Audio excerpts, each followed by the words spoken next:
Okay, hello. I am finally back in the fancy barn to do some more world building and character design. And to find an answer to the question, can I draw one decent character per day for 5 days? Let's find out. For the first day, I wanted to start with something familiar. An Mercenary Knight. A Mercenary Knight of the Mercenary Church, to be precise. While not all the Mercenary cities operate exactly the same way, they all have a religious Mercenary institution under the command of a cardinal. In many of them, like the city kingdom Edelmark, they are a huge force, both political and martial. Many knights, especially from lesser families, choose to pledge their services to the church and to wear their colors and win glory in their name. I wanted to draw a knight less well equipped than previous characters, but as usual I got a bit carried away, in particular with the leg armor. In addition to that, he ended up with a padded gambeson, a gorget, a visored bassinet, and a gauntlet. Only one, none for the shield arm. One of the pouches on his harness has the red collar and the cup symbol of healing. It contains medical supplies. When drawing the face, I had both Timothy Dalton's and Anthony Hopkins's characters, Richard Lionheart and Philip II, in mind. From A Lion in Winter, one of my absolute favorite movies. I didn't try to copy them exactly or anything. I just tried to remember some features without looking up any screenshots or photos. When this knight can't find mercenary work, he might end up working the salt line instead. The Mennonites use salt to ward off evil in the field, but they also use it around their cities. Workers shovel salt at the base of the outer walls and cut the weeds and roots to try to penetrate the city's fortifications. It's necessary work, but not that glorious. I tried not to plan what character I was going to draw before I sat down to actually do it, even though it was hard to not even think about it. This character came to mind immediately, because it's an idea I've held on to for a long time. I even did a quick sketch of a similar character once. It's a Maraki'an Pilgrim. He is traveling from his home, a small remote village in the mountains, to the Maraki'an capital, Karavamat. The 600-year-old progenitor of the Maraki society, the Mother Prophet, still draws breath deep in a cavernous hole in the heart of the city. Her children, the original 8 scions, led extraordinarily long lives, and even modern Marakians live longer than the average Agir or Mennonite. The Maraki populace believe that preservation of the body and spirit is extremely important for a person's well-being in the afterlife, and that proximity to the prophet aids this effort. When a Marakian of the capital dies, their body is embalmed and put in a small coffin in a fetal position. Then they are carried to the Hall of the Children, a large building outside the cavernous halls that house the Prophet Mother and the descendants of the heir. At the center of the uppermost floor, in a grandiose room, there are 8 sarcophagi hanging on the walls. On their lids are carved the likenesses of their occupants, the scions, gazing down on their descendants. The 8th one is empty, that of the Wanderer. The rest of the rooms in the Hall of the Children decrease in grandeur with the status of the residents. The most distant wings of the building amount to little more than shelves of coffins, thousands of them, overflowing, with the oldest rotting away or crumbling to dust, as Maraki barter and bribe to get their deceased relatives' space as close as possible to the prophet.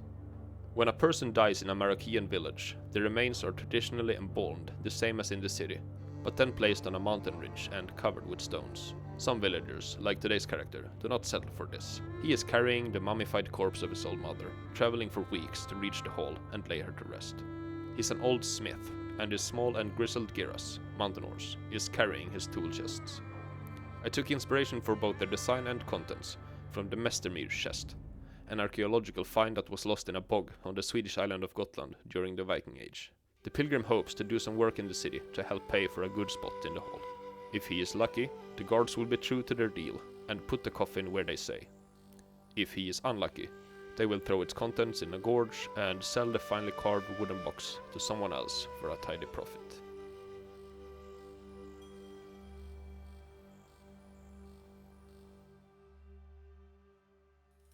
I always struggle the most with the Agir designs. They are the least unified and homogeneous of the factions, and they wear the most fabric, which is harder to draw than metal armor. I wanted to draw an Agir Storyteller. The Storyteller would have a religious role in Agir society, functioning kind of as a priest, telling stories about the many animal gods in the Agir pantheon. This particular design is pretty funny and goofy, but I imagine they would usually be older and more serious. I could have drawn her like that too if I had allowed myself more time, but had I done that, I might just as well have overworked the design completely and ended up with nothing. We can of course return to the concept in the future. If we do, I'd like to expand on this sketch, in which I gave her a fox mask. The fox is one of the Agir gods, and the god of stories, and hunting and other things. In the actual drawing I referenced the fox in her face paint, in the tail decorating her staff, and on the decorations on her cape. I think this character is fine, but not very original. In the end I think the funny characterization is what saved this design. Day 4. I took heavy inspiration from this 1620s painting that I like. Portrait of a Man in Armor with a Red Scarf by Anthony van Dyck. Okay, so this is another Emnic Knight. This guy too wears the white and yellow colors of the Emnic Church. In fact, they are brothers in arms, although this character is of higher social standing and has considerably deeper pockets, meaning fancier gear.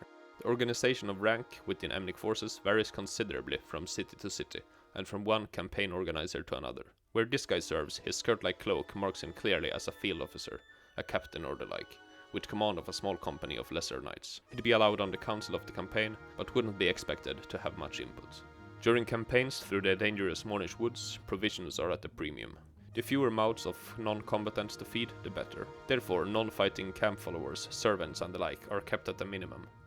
Traditionally, all knights instead are organized in groups of usually 2, but up to 5 or 6 individuals, with one acting as the master and the other being titled a servant knight, assisting with equipping and maintaining gear, setting up camp and more.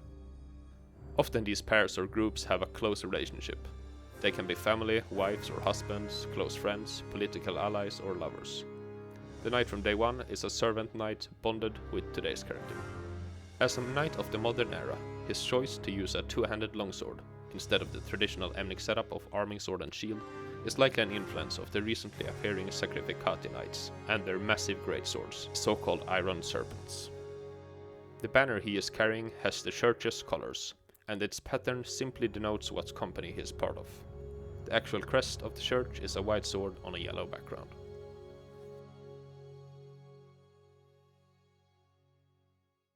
For day 5 I went back to the Maraki. This is a filthy rich mining boss. By interpretorial decree, all valuable ore in the Maraki Mountains belongs to the state.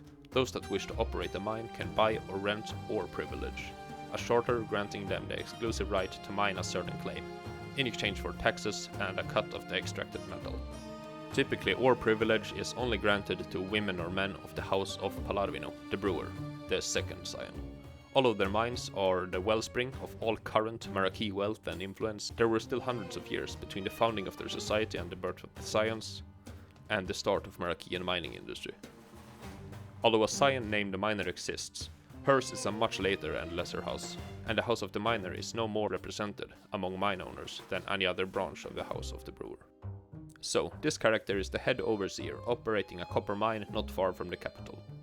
I have a pretty good grasp on what Maraki'an clothing is supposed to look like now, and I gave her the typical black and white sleeves, a richly ornamented coat, and a fancy cloak.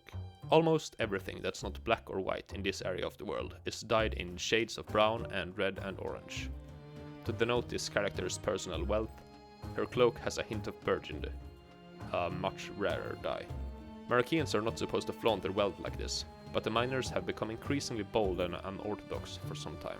As a direct descendant of the brewer, I wanted some appearances of the number 2 in her design. She got 2 feathers in her hat, an otherwise lumpy old thing she keeps as a memento from her prospecting days, and 2 stars on her canteen. Maraki usually carry drinking gourds, so I found it suitable that the rich Maraki would have a fancy metallic flask still in that traditional shape. She also has 2 big clasps on her cloak, with a hammer symbol. The 2 ends of the hammer is also meant to allude to the number 2. Her axe functions as a pick, a hammer and a walking stick. It is one of the 14 traditional Maraki weapons, and the design is inspired by axes that actual real-world mountain men used to carry. Also, I almost went an entire video without the character smoking, which would have endangered my secret deal with Big Tobacco. Agir only chew tobacco, Emnics usually smoke pipes, and Maraki prefer thin cigarettes. But the mining boss gets a fat cigar.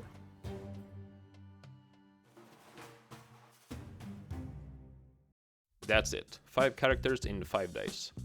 Honestly, this went so much better than I expected. I like all the designs, and I didn't expect I would manage to get them colored and almost shaded as often as I did. In retrospect, I wish I'd put more focus on the little additional sketches and prioritize the line art on those over polishing the main drawing. I'll keep that in mind for the future. If you have a favorite among the designs, please let me know. Criticism and opinions are very welcome. Anyway, that's all for today. Take care. Bye.